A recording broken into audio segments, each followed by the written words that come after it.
क्या बाबा साहेब अम्बेडकर हिंदू धर्म के लिए बहुत खराब राय रखते थे? आज अम्बेडकर के नाम पर राजनीति करने वालों की बात सुने तो कुछ ऐसा ही लगेगा, लेकिन सत्य इससे कुछ उलट है। हम आज आपको कुछ ऐसे तथ्य बताते हैं जिनके बाद अम्बेडकर पर आपकी राय बदल जाएगी। क्या आप जानते हैं उपनिषदों को अम्बेडकर ने लोकतंत्र का आधार माना था? डॉक्टर अम्बेडकर ने उपनिषदों का व्यापक अध्ययन किया था। उन्होंने उपनिषदों के 4 महावाक्यों को लोकतंत्र का आध्यात्मिक आधार बताया है। जात पात तुड़क मंडल के अपने मशहूर भाषण में अम्बेडकर ने कहा था, स्वतंत्रता और बराबरी के लिए कहीं बाहर से कुछ सीखने की जरूरत नहीं, यह सब कुछ उपनिषदों में ही मिल जाएगा। अपनी पुस्तक रिडल्स इन हिंदुइज्म में उन्होंने इस विचार पर विस्तार से बात की है। क्या आप जानते हैं हिंदू सिविल कोड चाहते थे अम्बेडकर? अम्बेडकर के नाम पर राजनीति करने वाले समान नागरिक कानून के सबसे बड़े विरोधी हैं, लेकिन वे नहीं जानते अम्बेडकर शुरू से ही एक देश एक कानून के सबसे बड़े हिमायती थे। उन्होंने हिंदू सिविल कोड की वकालत की थी। 11 जनवरी 1950 के अपने भाषण में डॉक्टर अम्बेडकर ने कहा था, हिंदू नागरिक बिल एक प्रगतिशील व्यवस्था है। यह बिल पूरी तरह से हिंदू धार्मिक ग्रंथों पर आधारित है। क्या आप जानते हैं कि अम्बेडकर चाहते थे संस्कृत भाषा राष्ट्रभाषा बने? 11 सितंबर 1949 को संडे हिंदुस्तान स्टैंडर्ड में बाबा साहब की राय छपी है, जिसमें उन्होंने संस्कृत को भारतीय संघ की राष्ट्रीय भाषा बनाने की वकालत की थी। All India schedule caste federation की बैठक में भी उन्होंने खुलकर अपनी राय जताई थी। उनका कहना था कि केवल संस्कृत भाषा ही इस पूरे राष्ट्र का प्रतिनिधित्व करती है। क्या आप जानते हैं कि अम्बेडकर सिंधु जल समझौते के विरोध में थे? डॉक्टर अम्बेडकर ने पाकिस्तान के साथ हुए सिंधु जल समझौते का विरोध किया था। उन्होंने कहा था, सिंधु के जल पर पहला अधिकार भारतीयों का है। ब्रिटिश अर्थशास्त्री हेनरी विंसेंट थर्स्टन ने अपनी किताब द ग्रेट डिवाइडेड 1996 में लिखा है, अम्बेडकर इस समझौते में सबसे बड़ी रुकावट थे। वर्ष 1956 में अम्बेडकर के निधन के बाद नेहरू को छूट मिल गई और 1960 में अन्यायपूर्ण संधि पाठ हस्ताक्षर कर दिए। क्या आप जानते हैं अम्बेडकर ईसाई मिशनरियों के विरोधी थे? बाबा साहब वे पहले नेता थे जिन्होंने अनुसूचित जातियों को ईसाई मिशनरियों के खतरे से आगाह किया था।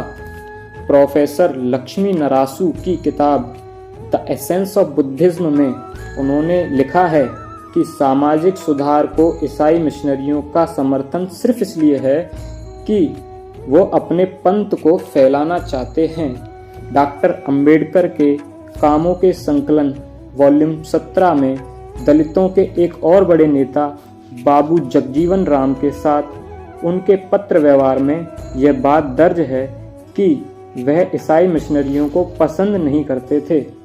अम्बेडकर की पसंद और नापसंद शीशे की तरह साफ है। वह हर मामले में राष्ट्रवादी थे। वह आर्यों के आक्रमण जैसी मनगढ़ंत बातों का खुलकर खंडन करते थे। वह चाहते थे बंटवारे के बाद भारत के सभी मुसलमान पाकिस्तान भेज दिए जाएं। यही कारण था कि कांग्रेसियों और वामपंथियों ने अम्बेडकर को कभी पसंद नहीं किया। उस दौर सामंती और अभिजात्यवादी कांग्रेसियों और वामपंथी नेताओं को अम्बेडकर के विचार कभी पसंद नहीं आए। उनके साथ टकराव का परिणाम हुआ कि बाबा साहेब अम्बेडकर के मन में हिंदू धर्म के लिए कड़वाहट पैदा हो गई। लेकिन इसका यह मतलब नहीं है कि अम्बेडकर हिंदू धर्म के विरोधी थे। यह बात सिर्फ मैं इसलिए कह रहा हूँ क्योंकि अम्बेडकर अपनी पुस्तक writing in species volume 17 part 1 page number 21 में लिखते हैं, हिंदू दर्शन एक सर्वव्यापी आत्मा का सिद्धांत सिखाता है। गीता ब्राह्मण और चांडाल के बीच भेदभाव न करने के लिए प्रोत्साहित करता है। और मेरे भाइयों, सिर्फ यही नहीं, आज के अम्बेडकरवादी जाति व्यवस्था का सबसे बड़ा जिम्मेदार हिंदू धर्म को मानते हैं, और तो और जाति और वर्ण व्यवस्था को एक समान दृष्टि से देखते हैं। परंतु सच यह नहीं, जाति और वर्ण दोनों में जमीन आसमान का अंतर है। जाति जन्म से होती है, जो कि अंग्रेजों ने बनाई थी भारतीयों को तोड़ने के लिए, और वर्ण व्यवस्था हमारे गुण कर्म स्वभाव पर आधारित है, जो कि हिंदू धर्म में है।